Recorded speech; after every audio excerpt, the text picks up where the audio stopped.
KFI is the talk station that does live local news on the hour, on the half, and when it breaks. I'm Aaron Bender, KFI News. It's Timmy time! That's your ass! Timmy! Ah! Timmy! Ah! He's a little lamb with a lot to learn. He's always having such a lot of fun, Timmy! Ah! Timmy. Ah! Little lamb with a lot to learn. It's Timmy time! Oh, yes. All right, welcome, everybody. Tim Conway Jr. on KFI AM 640, more stimulating talk radio. And during the John and Ken crossover, we are never, ever to have guests on that show. That is a strict, what are you doing tonight?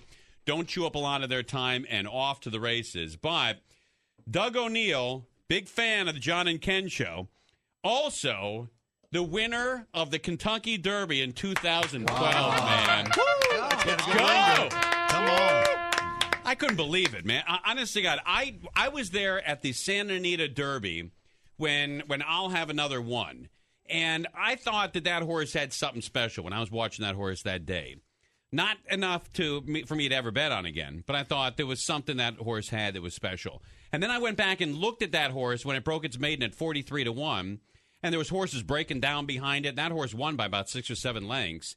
A great, great horse, and now you win the Kentucky Derby with it. It's incredible. It's unbelievable. It is really incredible, and thank you so much for not wagering on him, Tim. Thank you. Well, listen, if I would have bet $2 to win on that horse, I would have killed it. For sure. He would have killed the jockey would have had a heart attack. Everyone would have killed over. Everybody, everyone in the camp, right. I'll have another camp, would all just said, you know what, we're out of here. All right, now you come from billionaires and big bloodlines of horse trainers for decades and year after year, generation after generation. It's amazing. You know, as a kid, God, I felt so blessed because we were always moving houses. I'm like, this is unbelievable. I don't know, other kids don't do this. Is so incredible. And I didn't realize till later on my dad was losing the houses. Oh, is that right? Yeah, but it was still kind of cool to move. Now you grew up in Santa Monica, but you were born in Dearborn. Born in Dearborn, Michigan. I didn't know that. My mom was born in Dearborn. Get out of here. Yeah, my dad might have dated her. We spent. I'm sure she didn't. That's weird. I'm sure he didn't. Okay. I'm positive he didn't. You never know. Okay. Did your dad commit suicide?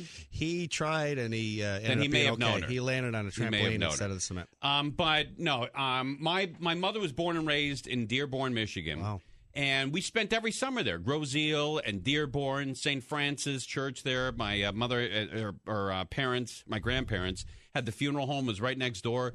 Great, huge bloodlines from Dearborn. Wow. And I don't know anybody there. A couple of Daltons, a couple of breast aunts are there now. But when did you leave Dearborn?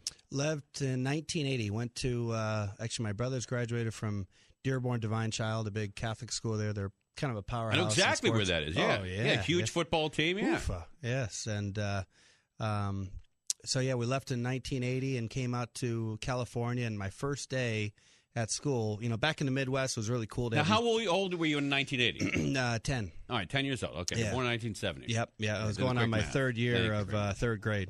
What happened?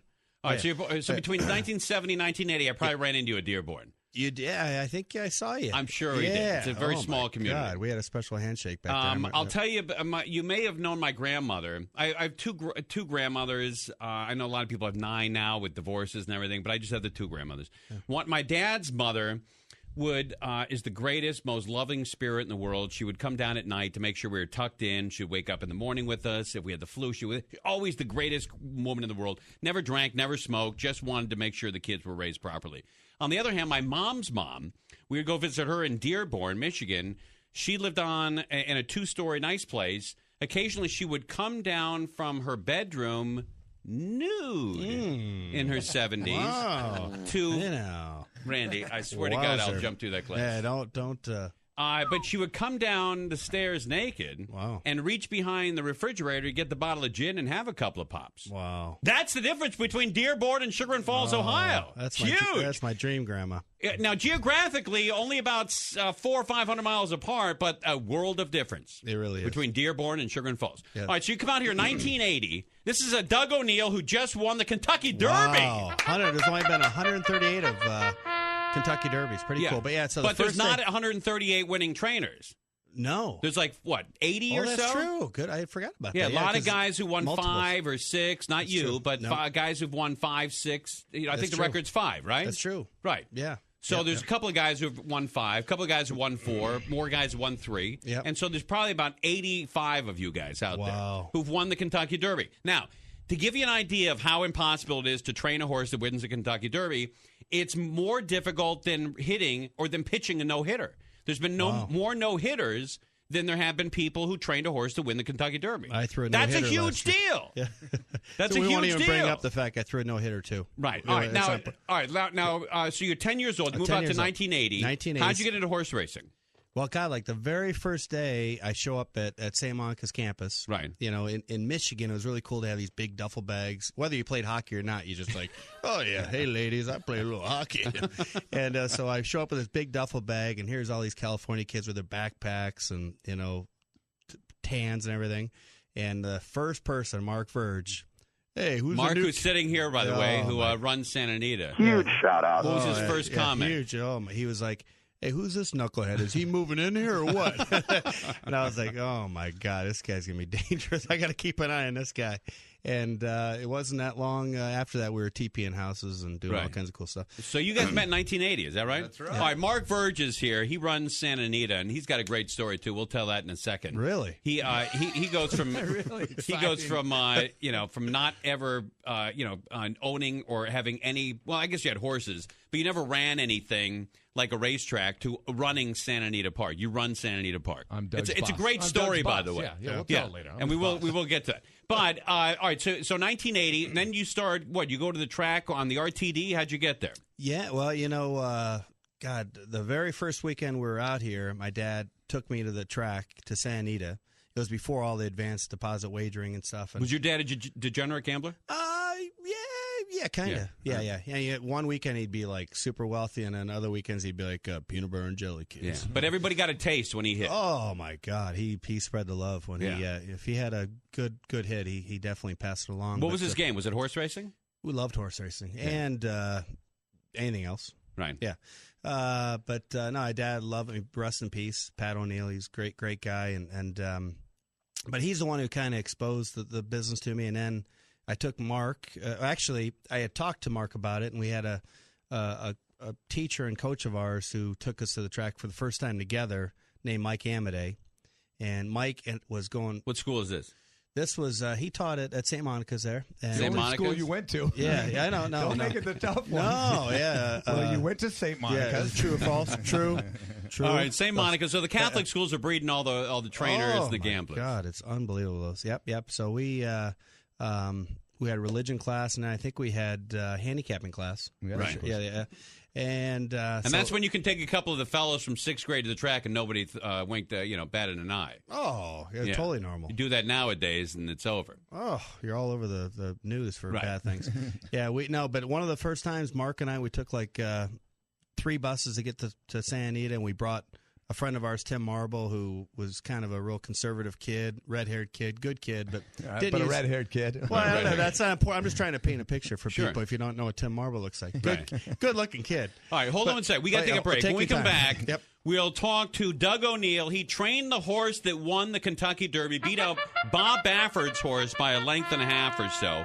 Mark Verge is here. He runs Santa Anita. Huge shout out. And this is a great story. The trainer of the horse that wins the Santa Anita Derby goes on to win the Kentucky Derby. Very rare, and never has a horse out of the 19 horse, ever won a Kentucky Derby. A huge feat for this modest man. Tim Conway Jr., Doug O'Neill is with us. Mark Verge on KFI AM 640, more stimulating talk radio. The cops lined up their bicycles as a blockade off one street. Didn't look particularly effective. Yeah, tanks work a lot better. If you get past my bike, I dare you. They're really into this bike thing in LA, Yeah, that's right. aren't They lined him up in that green lane. Oh, okay, that'll stop them. John and Ken, tomorrow at 3. KFI AM 640. More stimulating talk radio. KFI AM 640. More stimulating talk radio.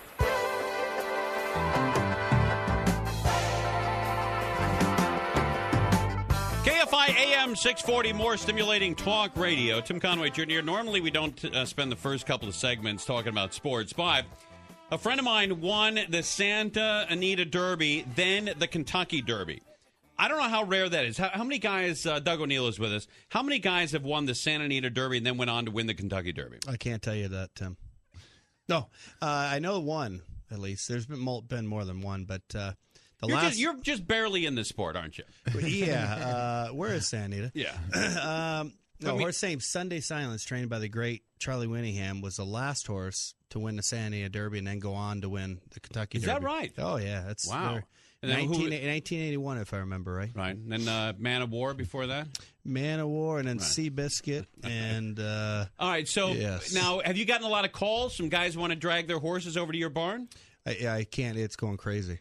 How many horses do you have now? How many horses does a typical trainer train? Right now, I have like 75 and then like 3 Shetlands. Okay. So the Shetlands are just to look at. I like Shetlands. Now, are guys calling you up saying, "Why don't you? Can you train my horses?" No, I don't think my number's been out there a lot because no one's really calling. Oh, that's crazy! No, it's unbelievable. Yeah. I mean, literally, you have done something that that only about 80 guys have done in the history of the world.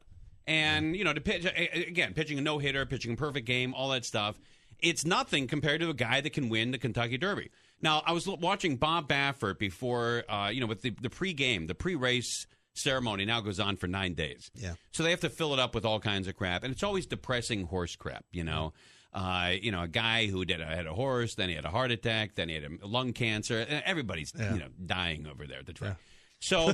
So they ask Bob Baffert to come on. Bob Baffert is on, and he's crying because he's getting emotional about describing his heart attack, and he only was thinking about Bodie, right? Mm-hmm. So I'm sitting with a friend of mine, Frankie, and goes, "Oh, look at this phony! He's crying about this stupid horse. He's having a heart attack. The only thing he knows about is his horse. He's crying about the horse." I go, "His kid's name's Bodie." Yeah. He goes, "Oh, I didn't know that. I thought he was crying about Bodie Meister, the actual horse that he has." Yeah. But he congratulated you, right? Yeah. No. Shortly after, I got. How rare is that in horse business, in the race business, where a guy who's the favorite, who was winning down the stretch, everybody thought he was going to win except me, either calls or texts you to congratulate you. It is. It's rare. It's a very, like most things, I guess, it's very competitive. Right. And a guy like Bob hates to lose. I hate to lose. We all hate to lose.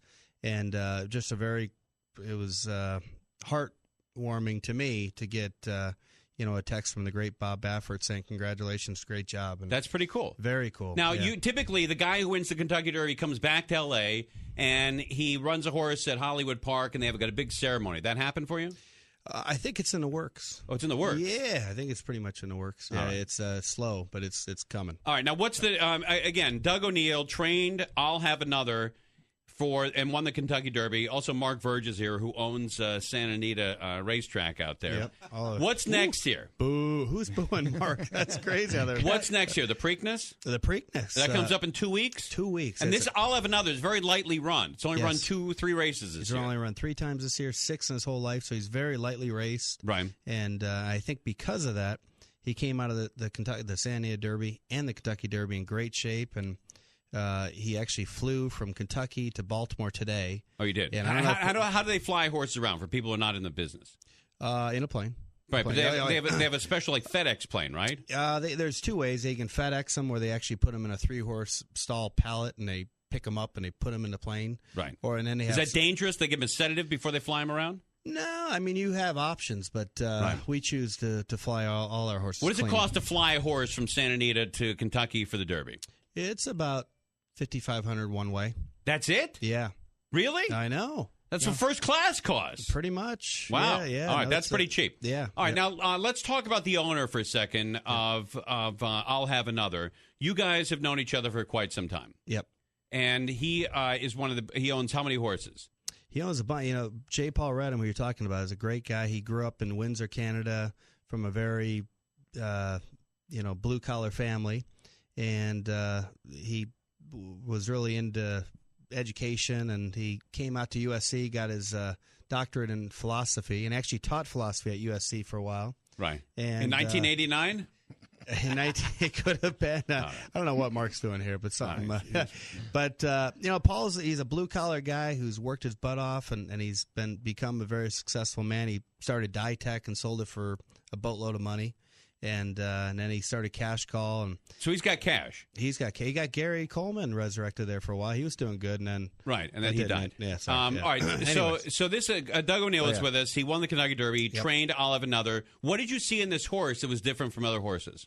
And how much did you pay for the horse? Wow. Yeah. My brother Dennis picked him out, and we paid $35,000. So we could have got like 10 of us together, put up $3,500 apiece, and had the Kentucky Derby winner. How cool would that? And you have didn't do that, huh? You weren't one of the 10 guys we called. Oh, Sorry, Bubba. no, I know. You could have had this horse? Yeah. No, Oh, sorry that about sucks. That. Yeah. Oh, let's talk about that more. Yeah, well, that's next show. All right. All right, we got to take a break. Yeah, I have a million more questions for you. Okay. Is this horse going to win the Preakness, the Belmont, whatever comes up? The big sports story. Well, the Kings are winning, the Lakers are winning, the Clippers are winning, the NBA playoffs are going on, the NHL playoffs are going on, the Dodgers have changed ownerships. The big story here is the guy who won the Kentucky Derby, a local guy from Santa Monica, Doug O'Neill. It's Tim Conway Jr. We'll have more with Doug O'Neill, and the Derby winner on this Saturday is the greatest day of my life. Tim Conway Jr. live on KFI AM 640, more stimulating talk radio. More news now with Aaron Bender. KFI. AM 640. KFI AM 640, more stimulating talk radio. Tim Conway Jr. here. At 8 o'clock tonight, David Goldstein. Yeah, that's right. Mr. Goldstein is coming on. And he's going to talk about how these colleges are wasting your money. They want you as students to pay a lot more for your education, but they're catering and they're wasting a boatload of your money. It is going to irritate you tonight at 8 p.m., so stay tuned for that. David Goldstein from Channel 2 tonight at 8 p.m.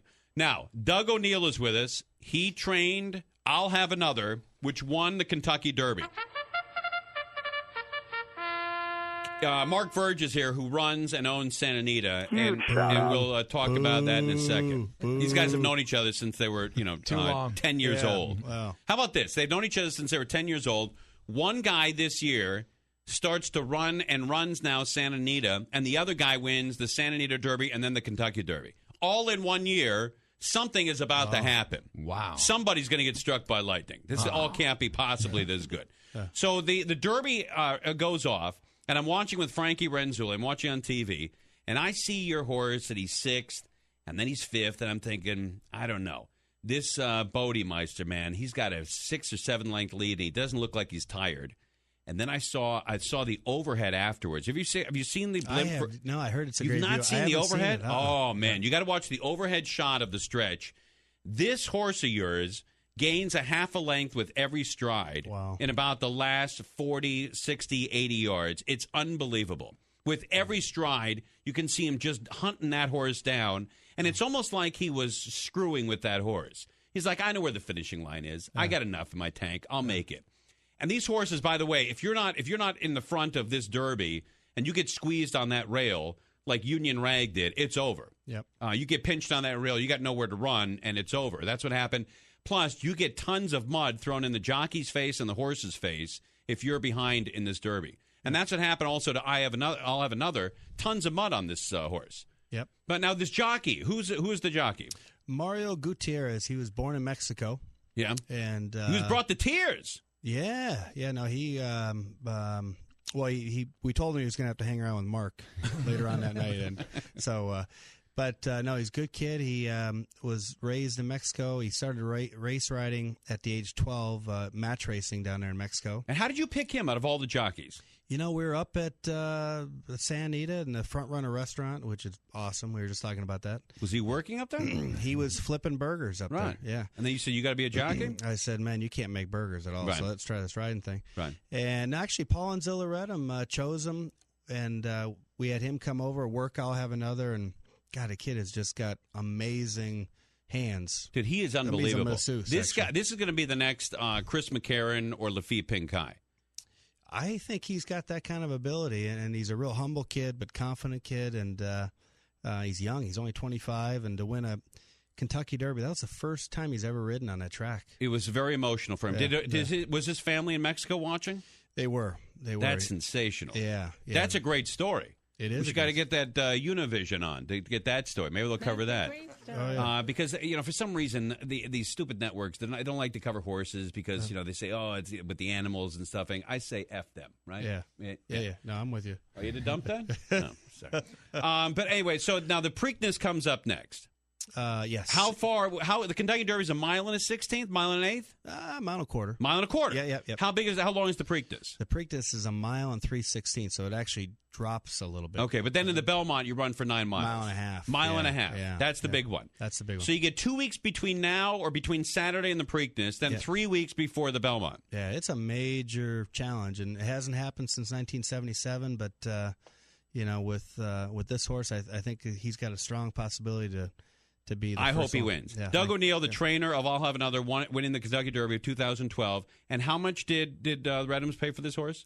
35 G's. 35,000, and they won on Saturday 55% of $2 million, so they won $1.1 million. Actually, because there was added money, the winner I think got $1.4 million. $1.4 million for one race. Hey now, one race. Yes, $1.4 million.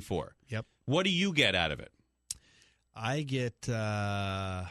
This is where we put all the pressure on you. The exact number. I know you don't want to talk about it, but the jockey gets 10% of the purse. Of 10% of the winners. Yeah, the jockey gets 10%, and I get 10%. So for the wait, you get 10%? Oh yes, I didn't know that. Yes, look at you. Come on. No wonder you were down in Morton's, and Verge is out in the car eating McDonald's. You're at Morton's with your wife having steaks. Yeah, hey, there it is, right now. Come on. Yeah, look at that.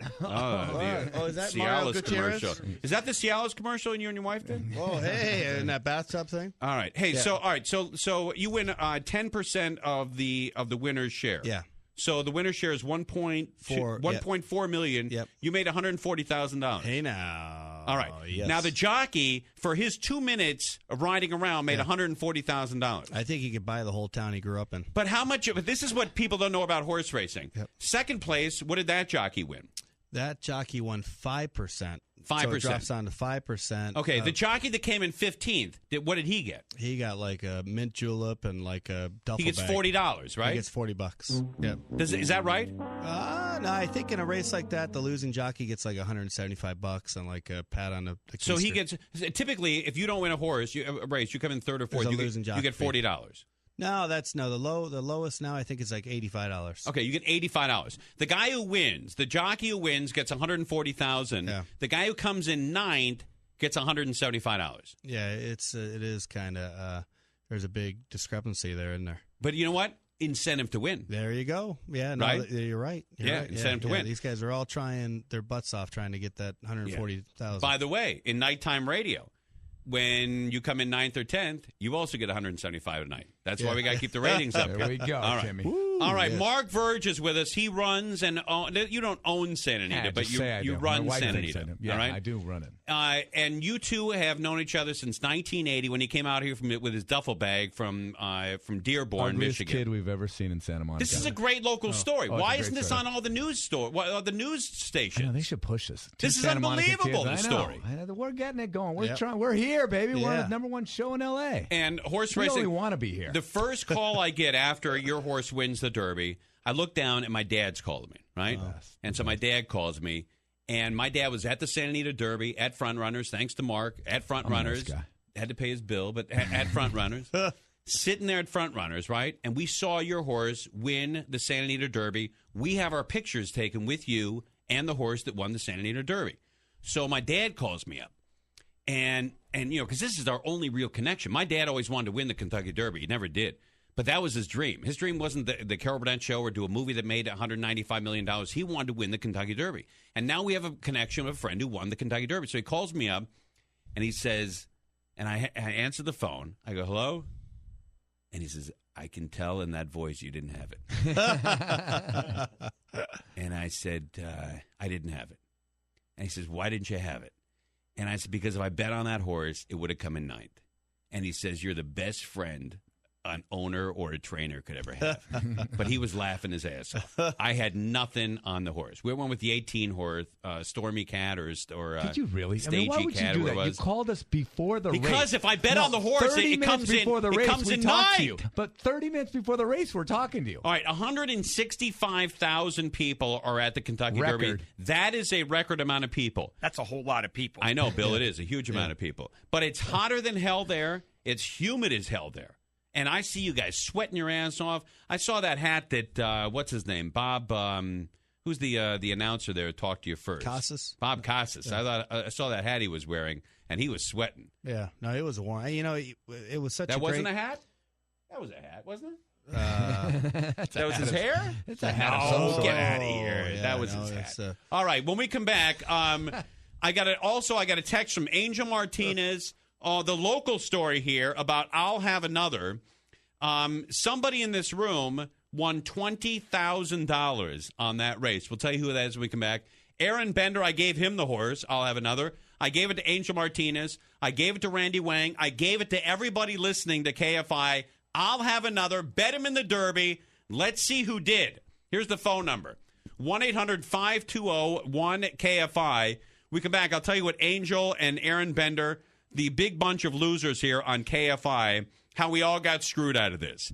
It's Tim Conway Jr., Doug O'Neill, the trainer of I'll Have Another, who wins the 2012 Kentucky Derby, is with us. This is as close as I will ever get to the Kentucky Derby. I have to live vicariously through this man.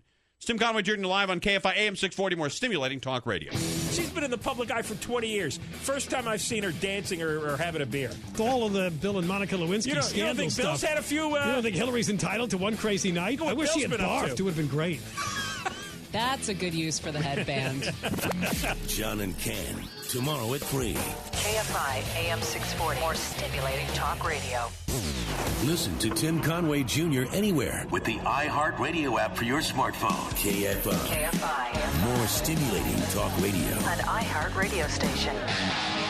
KFI AM 640, more stimulating talk radio. Tim Conway Jr. here at 8 o'clock. David Goldstein's coming on to talk about how the universities are wasting your cash, yet catering their own meals. It's going to make you crazy. Doug O'Neill is with us, also Mark Verge. Doug O'Neill trained the horse that won the Kentucky Derby. The horse's name, I'll Have Another. And back in, October, November, you put $100 in Vegas down on the horse to win. Yes. Yeah, And- actually, and- Mark and I did. And that was at a casino in Vegas? Yes.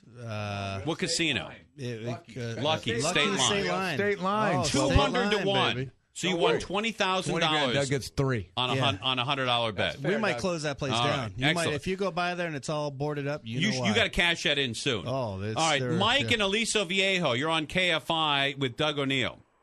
Hey, Timmy, how you doing? Hey. All right, let me tell you, a quick story. I go back to Santa Anita back in 1955. I've been going there. There's no way there's going to be a quick story then. No. My aunt and uncle owned racehorses back then, and that's how they got me started. We owned New Faith. How much did you win on the Derby? $20,000. Wow. How'd you do that? I bet offshore, so I can't. I hope there's no IRS is not listening. How did you but, select I'll Have Another?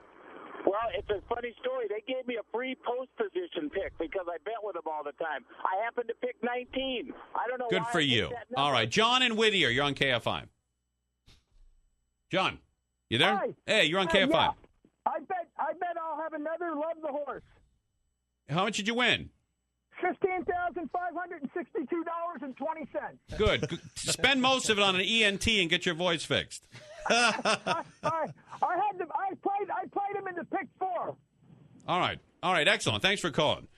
Those are the degenerates that I love, though. They really are. Everybody's at the track. I mean, everybody's got a great story. They got, if you don't have a sense of humor, you're not at the racetrack. I'll tell you that. The greatest place in the world to go. All right. Now, at Santa Anita, they were doing a promotion where this kid in front of us, what did you win? You won $16,000? $16,000. How did you win that money? My parents were in town. I took them over to Santa Anita the last day they were here. And as the patrons are coming in, everyone gets a card to drop into a drawing box. And you won.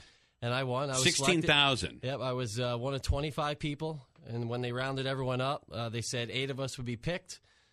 Each of those 8 would get assigned a Wow. horse in the Santa Anita Derby race. And you got an assigned horse? I'll have another. Holy smokes. 16,000? Yeah, well, that was the first step. They said if he won the race, they would put a $1,000 wager on I'll have another in the Kentucky Derby in my name. And they did that. And he won. And did you do the math? 500 times 3260? All right. I think they may have shorted you. All right. So, Doug O'Neill, this horse is going on to the Preakness. Yes. And it's going to be the favorite. Yeah, I would think so. It's got to be, right? Gotta be. This horse doesn't quit. No. This horse, there's something special about this horse, I'll have another. And I think Paul's going to go on to make hundreds of millions of dollars just on this horse. Was it $15,000 or $50,000 a hump? What is the running rate? It depends what the mare looks like. And they can't be artificially inseminated, right? No, not that's in against the rules in horse totally racing. Against the rules. Yep. Some they've got to actually have sex. They actually have to do it. And about $50,000 a shot. Yeah. If you win the Derby, you can get like $50,000 to. And what if it doesn't take so long? You lose the 50. They'll let you do it again. They will? Yeah. Oh, yeah. So excellent. I got to get in that game. A lot of pleasure for $50,000. All right. Thank you for coming in. Doug O'Neill, the winner. And we're going to pop some champagne here for Doug O'Neill. The next thing you're about to hear is my eye being blown out here. How about some champagne when for we me, come too? back, David Goldstein will be with us. Oh, there it goes. Yes. All right. Hey, it's a nice year on the bottle. Let me see that bottle. What's the year on that? 2011. Tuesday. There's an actual day on there. Oh, boy. Wow. All right. Thank you, Doug O'Neill, everybody. You, Mark Verge, thank you very much. When we come back, David Goldstein will be with us. Tim Conway Jr. live on KFI AM 640, more stimulating talk radio.